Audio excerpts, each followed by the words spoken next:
he had so much that though he was owing so much, but he still received a salary. Now, I say this because it is qualified in the text. Because if he owed his master so much, he was supposed to be in jail.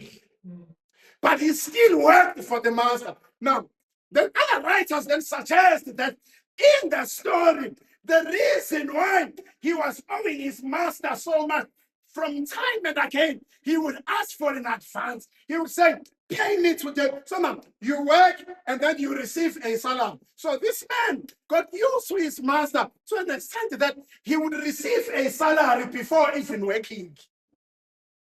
So the Bible says he owed his master 10,000 talents. So that's how much he owed his master. So now, when you read from the NIV, the Bible says he owed his master bags of gold. Now, then the story says the debts that he had, it was impossible for him to pay it.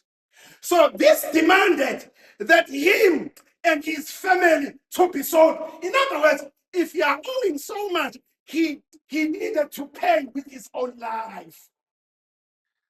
So now he owed 10,000 talents. Now, back in the days, a day's wage was actually a denarii.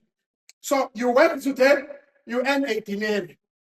You work the following day, you earn a denarii. Now, picture with me, if this man was owing a talent. Now, the Bible does not say he owed a denarii, but he was owing 10,000 talents. Now, a denarii was less than a talent. So now, Matthew puts this correctly because he is a tax collector. So everything that has to do with that, he was well versed in that. So now, listen with me then. If then this man owed 1 talent, he needed 6,000 denarii to pay for 1 talent.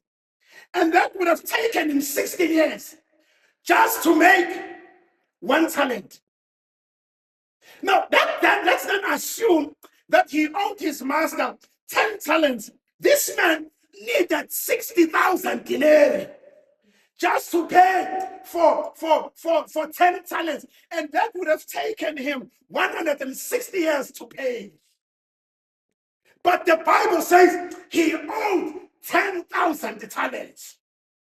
Now, let's then assume that this man owed his master 100 talents. So he needed 160,000 denarii to pay for 100 talents. And that would actually have taken him 1,600 years just to pay.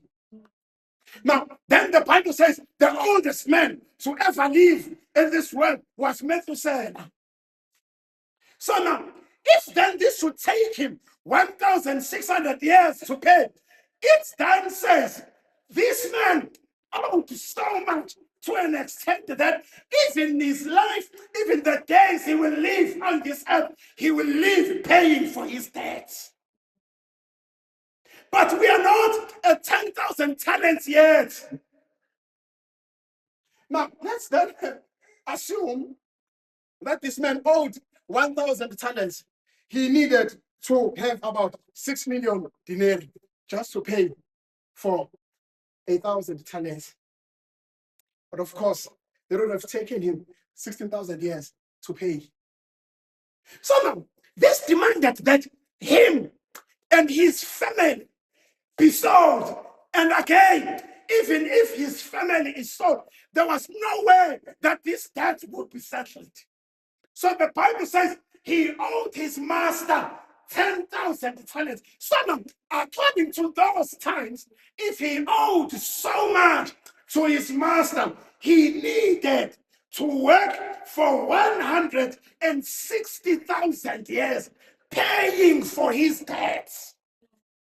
So it was impossible for him to settle the debts. For the number of denarii, I don't know if it's denarii in singular or it's still denarii even in plural, but it's their language. So if then that's the case, if if he earns a denarii today and tomorrow and next year, there was no way he was going to pay his master. So then the Bible says, then he comes to his master. He says, Master, forgive me. In other words, what he was saying, if you forgive me now, it then means that your forgiveness is equal to my debt. In other words, I am buying your forgiveness, but I am not able to pay for your forgiveness. In other words, the master had to give him that which he was not able to pay for. So then the master says, it's fine. Let me forgive you of your debt. But then the Bible says the same servant was owed by his fellow servant. The Bible says he owes him 100 denarii. So in modern language, why am I going to 200 rands? 100 rands. After he was owing so much and he was forgiven. So his friend owes him 100 bucks. Then the Bible says he grabs him. He was hard on him. He demanded that this money be paid to him. But it's just 100 rands.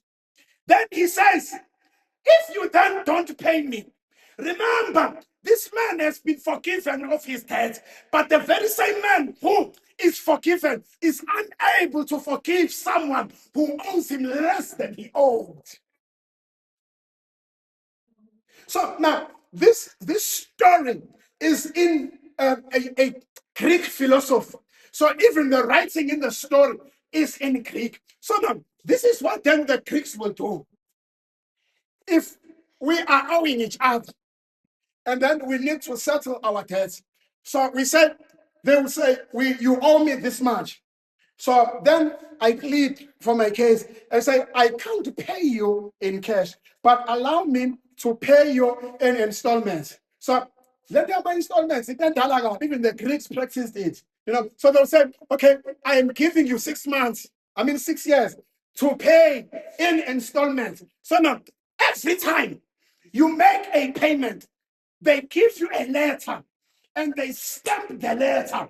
Then the letter will then signify that you have paid this much and you are owing this much. You come the following month, they stamp the letter. This is how much you have paid and this is how much you are owing. Now, if then you are faithful and you settle your debt, now, when you come to pay your final installment, they take the letter. Now, number one, they will combine all the letters that they were giving you. In other words, when you come to pay for your last installment, you come with all the letters. And then you place them there and say, look, I have been paying you from month 1 up to month 65 or month 60. So I want to believe that I have settled my account. Now, after combining all these letters, then they formulate a new letter. Now, when the new letter is formulated, then they give it the last stamp. When they stamp it, the stamp is different from the other letters. Now, they would make sure that the ink in the stamp is red. Now, then the stamp will then say on the slip, tetelestai. Now, it was a Greek term that was saying, paid in full. You have finished the debt. Now, when you have the letter, you go to your friends, you go to your neighbors, you go to your associates holding a letter. And as you go around, you say, tetelestai, paid in full. I have settled my debts. So now, if you are seen walking on the street and you are shouting, tetelestai, now people will come to you and demand for the letter. Where is the letter that says that you have paid in full? Now, in the absence of the letter, then you have not settled your debt. Now, it may have been said to you that you have finished your payments, but if you are not holding a letter, you are still owing. So now, you keep the letter like it is your passport. You keep your letter like it is your ID. You keep your letter like it is your cell phone. You hold it dear to you.